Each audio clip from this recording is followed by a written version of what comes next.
Hai Sobat Pintar, apa kabar? Semoga kalian dalam keadaan sehat dan tetap semangat belajar. Senang rasanya Kak Pintar bisa bertemu lagi dengan kalian di pelajaran Bahasa Indonesia.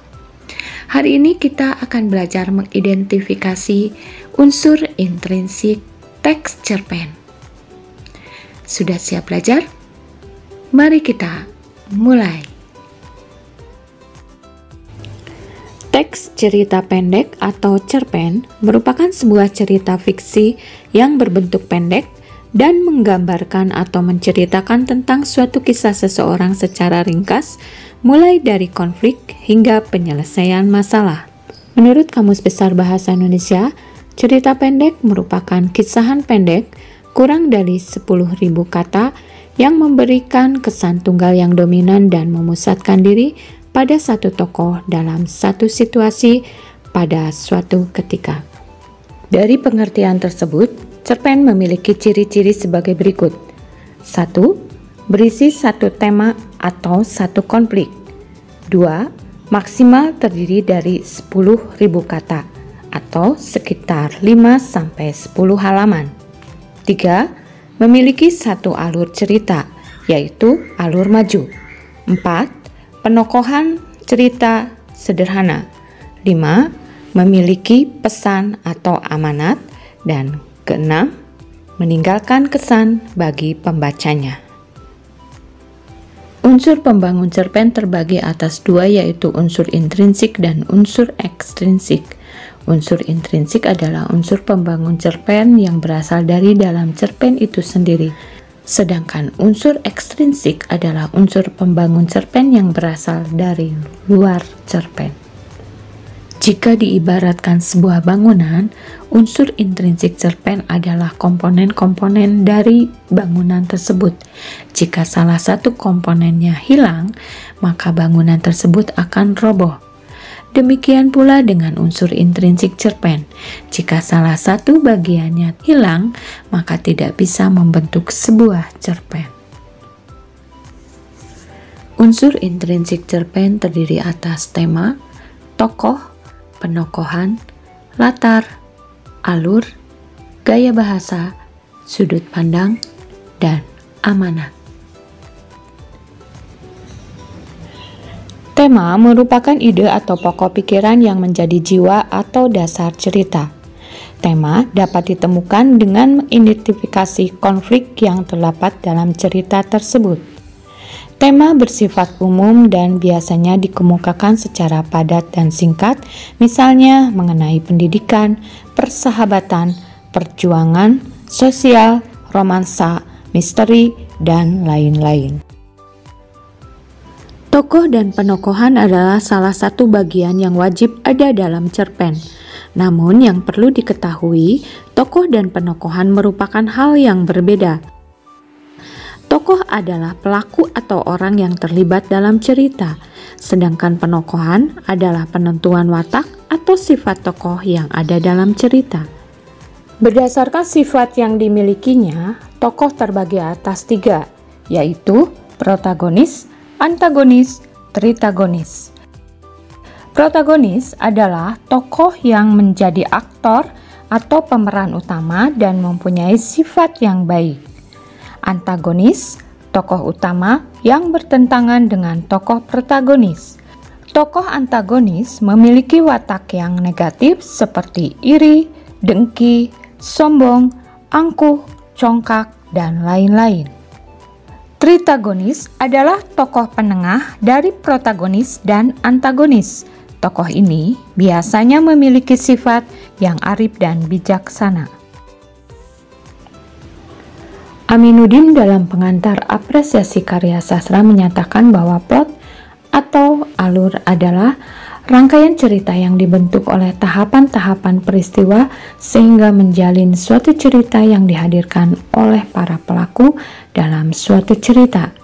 Alur cerita dibutuhkan dalam karya sastra untuk membuat cerita menjadi lebih menarik. Adapun tahapan-tahapan alur yang dapat ditemukan dalam cerpen yaitu tahap pengenalan atau orientasi, tahap pemunculan konflik atau rising action, tahap konflik memuncak atau klimaks, tahap konflik menurun, antiklimaks, tahap penyelesaian, resolution. Jika cerita diawali dari pengenalan, pemunculan konflik, klimaks, antiklimaks, dan penyelesaian, maka penulis menggunakan alur maju atau progresi.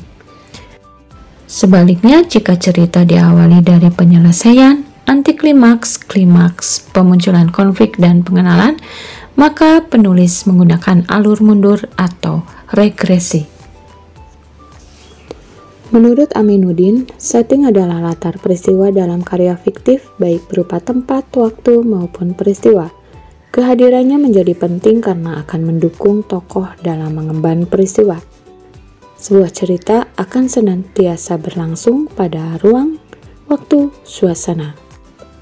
Latar ruang adalah tempat tokoh mengalami kejadian atau peristiwa dalam cerita. Dapat berupa tempat tinggal, desa, kota, atau wilayah yang lebih luas. Latar waktu adalah waktu kejadian yang dialami tokoh dalam cerita. Dapat berupa peristiwa yang sedang atau telah terjadi, siang, malam, bulan, tahun, atau lamanya cerita berlangsung. Latar suasana adalah situasi atau kondisi yang dialami tokoh dalam cerita. Dapat berupa sikap, jalan pikiran, prasangka, maupun keadaan. Penggunaan gaya bahasa atau sering disebut dengan istilah majas dalam teks cerpen berperan dalam memperindah dan meningkatkan efek makna bacaan. Gaya bahasa merupakan bentuk retoris yang penggunaannya antara lain untuk menimbulkan kesan imajinatif bagi penyimak atau pembacanya. Dalam pembendaharaan bahasa Indonesia, gaya bahasa terbagi atas 4 bagian, yaitu majas perbandingan, pertentangan, pertautan, dan perulangan. Setiap bagian-bagian majas tersebut tentunya memiliki jenis-jenis yang berbeda. Sobat pintar, contoh gaya bahasa atau majas yang sering muncul dalam teks cerpen adalah sebagai berikut.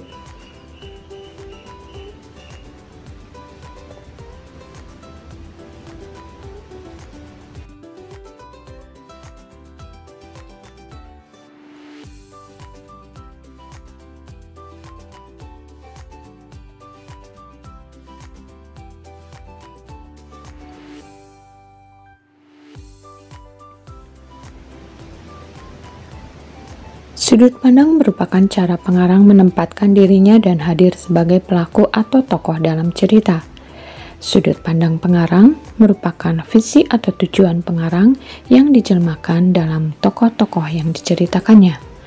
Sudut pandang terbagi atas: 1. Sudut pandang orang pertama sebagai pelaku utama dan pelaku sampingan. 2. Sudut pandang orang ketiga serba tahu dan sebagai pengamat. Jika sobat pintar perhatikan, pada kutipan cerpen tersebut ada 2 tokoh di dalamnya, yaitu aku dan Erika. Pada teknik ini, tokoh aku hadir tidak dalam peran utama, melainkan peran pendukung. Kehadiran tokoh aku dalam cerita berfungsi untuk memberikan penjelasan tentang cerita kepada pembaca. Sementara tokoh utama, yaitu Erika, dibiarkan untuk menceritakan dirinya sendiri lengkap dengan dinamika yang terjadi. Dengan kata lain, tokoh aku pada teknik ini hanya sebagai saksi dari rangkaian peristiwa yang dialami tokoh utama. Dalam kutipan ini, penulis menggunakan sudut pandang orang pertama tokoh sampingan. Sekarang perhatikan kutipan cerpen berikut. Terdapat tokoh Naomi, ayah, dan ibu, yang termasuk orang ketiga. Pada cerita ini, penulis menceritakan apa saja terkait tokoh Naomi.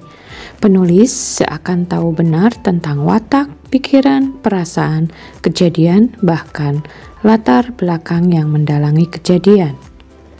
Penulis seperti seorang yang maha tahu tentang tokoh yang sedang diceritakannya.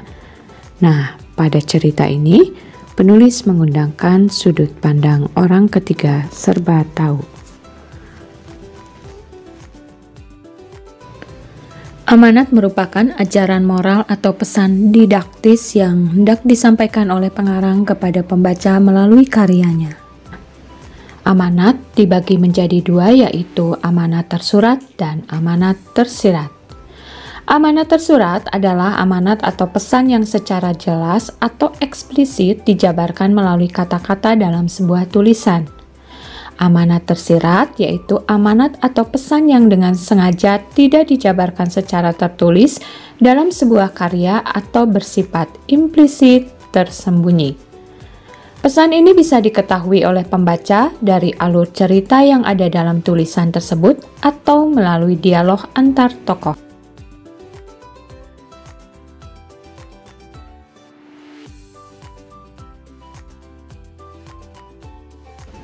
Pada cerita Harimau-Harimau, amanat tersurat tertulis pada bagian ini. Nah, untuk contoh kutipan cerpen berikut, tentunya Sobat Pintar bisa menentukan amanat tersirat pada cerpen tersebut.